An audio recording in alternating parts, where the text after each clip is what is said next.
अर्धवार्षिक परीक्षा 2023-24 कक्षा 12वीं के लिए इतिहास का जो इम्पोर्टेंट पेपर है दोस्तों इस वीडियो में देखने वाले हैं। तो साथियों, अगर आप कक्षा 12वीं में पढ़ते हैं और अर्धवार्षिक वार्षिक परीक्षाओं की तैयारी के लिए वीडियो देख रहे हैं तो आपके लिए काफ़ी इम्पोर्टेंट है। तो चलिए यहाँ पे स्टार्ट करते हैं इतिहास का जो इम्पोर्टेंट पर्सन है उनके बारे में। तो यहाँ पे देखिए दोस्तों, सबसे पहले आपको खंड ए है वो दिया जाएगा, जिसमें आपके कुछ पर्सन होंगे जिनका आंसर आपको वन लाइनर में देना होगा। यहाँ पे दोस्तों आप देखेंगे, मारवाड़ का भूला बिसरा नायक किस राजा को कहा जाता है। वेरी वेरी इंपॉर्टेंट है। जैन धर्म के साहित्य को किस नाम से जाना जाता है।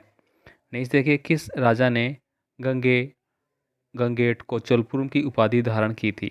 इसके बाद देखिए, जलियांवाला बाग हत्याकांड है वो कब घटित हुआ था। ये तो सभी जानते हैं, 13 अप्रैल 1919 को हुआ था।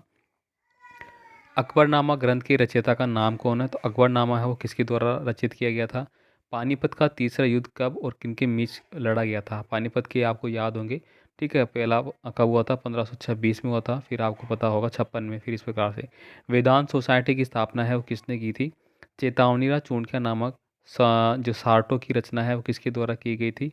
ठीक है, ये बताना है, वेरी वेरी इंपॉर्टेंट है। ठीक है, भीलों में जन जागृति हेतु गोविंद गुरु ने कौन सा आंदोलन है वो शुरू किया था।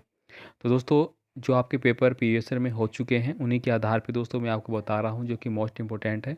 और अर्धवार्षिक के पेपर है दोस्तों लगभग है वो रिपीट रहते हैं। आपको पता है कि आपके जितने भी ज़िले होते हैं सबके पेपर अलग अलग होते हैं, लेकिन उनमें भी लगभग 50 से 60% paper as it is same रहते हैं।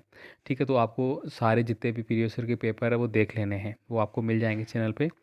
इसके बाद देखिए, यहाँ पे सागरमल गोपा ने राजस्थान की किस रियासत में जन जागरण हेतु आंदोलन चलाया था।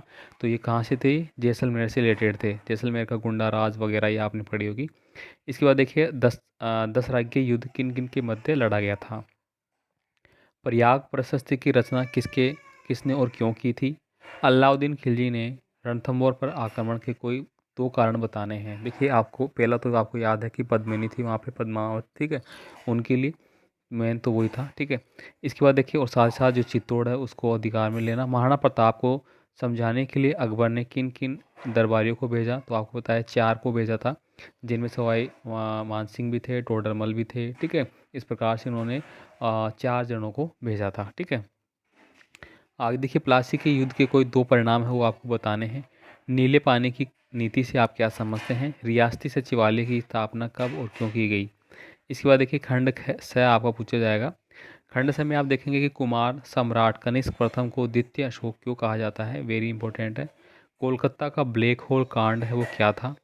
वैदिक काल में सभा व समिति क्या थी। तो दोस्तों, ये सभी जानते हैं कि वैदिक काल में जो राजपुरोहित वगैरह हुआ करते थे, ठीक है, तो उनके द्वारा है वो एक सभा और समिति का निर्माण किया जाता था, और इसमें महिलाओं को भी अधिकार था उस समय। ठीक है, इसके बाद देखिए, 1857 की क्रांति की असफलता के 4 कारण बताने हैं, जिनमें पहला कारण क्या था कि समय से पूर्व क्रांति। ठीक है, और दूसरा क्या आप लिख सकते हैं अपन, कि इसकी जो रणनीति है या रूपरेखा है उसका सही से निर्माण नहीं होना। राव चंद्रसेन को महाराणा प्रताप का अग्रगामी शासक क्यों कहा जाता है। दोस्तों, वेरी इंपॉर्टेंट, क्यों कहा जाता है। महाराणा प्रताप ऐसे शासक थे जिन्होंने जो मुगल काल है, ठीक है, मुगल शासक थे, उनकी अधीनता नहीं स्वीकारी। और राव चंद्रसेन भी ऐसे ही थे जिन्होंने भी अधीनता नहीं स्वीकारी थी। राजस्थान के एकीकरण में सिरोही का विलीनीकरण किस प्रकार से हुआ था। तो ये आपको बताना है कब हुआ था, कौन से चरण में हुआ था।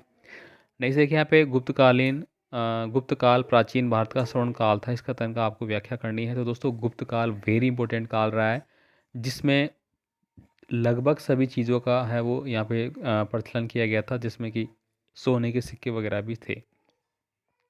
चोलकालीन कला व साहित्य की विवेचना है वो आपको करनी है। बक्सर ने के युद्ध और प्लासी के अधूरे कार्यों को पूरा किया। मतलब आपको बताया कि बक्सर का युद्ध कब हुआ था, आपका प्लासी का युद्ध आपको बताया कब हुआ था। ठीक है, तो इनके बाद दोस्तों ये जो युद्ध हुआ था प्लासी के बाद, तो इसने क्या किया, जो भी कार्य बच गए थे अंग्रेज़ों के वो पूरे कर दिए, और वहीं से है वो अंग्रेज़ों की सत्ता है वो सामने, मतलब सत्ता है वो चलनी स्टार्ट हो गई थी। ठीक है, यहाँ पर देखिए, असहयोग आंदोलन के कारण एवं परिमाणों की विस्तृत व्याख्या करनी है। राजाराम मोहन राय को भारतीय पुनर्जागरण आंदोलन का अग्रदूत क्यों कहा जाता है। इट्स ए वेरी इंपॉर्टेंट है बोर्ड परीक्षाओं के लिए भी। ठीक है, विचोले किसान आंदोलन, ये भी बोर्ड परीक्षाओं के लिए इंपॉर्टेंट है। ठीक है, अभय सिंह प्रतीक का बारे में आपको बताना है। यहाँ पे भारत के मानचित्र में आपसे पूछे जाएंगे कुछ भी पॉइंट। ठीक है, तो यहाँ में हमने दोस्तों इस वीडियो में कक्षा 12वीं के लिए जो आपका इतिहास का अति महत्वपूर्ण पेपर है, ठीक है, जो आपकी परीक्षाओं में आ चुका है, वो हमने यहाँ पे डिस्कस किया है। तो इस प्रकार के जो भी पेपर है वो आपको चैनल पे मिल जाएंगे। साथ ही साथ अर्धवार्षिक के जो आपके रियल पेपर आएंगे वो भी आपको मिल जाएंगे। फिलहाल आप अभी से अपनी तैयारियाँ स्टार्ट कर सकते हैं, और इस प्रकार के जो पर्सन हमने इंक्लूड किए हैं वीडियो में, पेपर में, ठीक है, तो उनको आप टिक मार करके रखें। ये आपके द्वार्षिक और वार्षिक दोनों के लिए काफ़ी हेल्पफुल रहने वाले हैं। ठीक है, मिलते हैं अगले वीडियो में। धन्यवाद।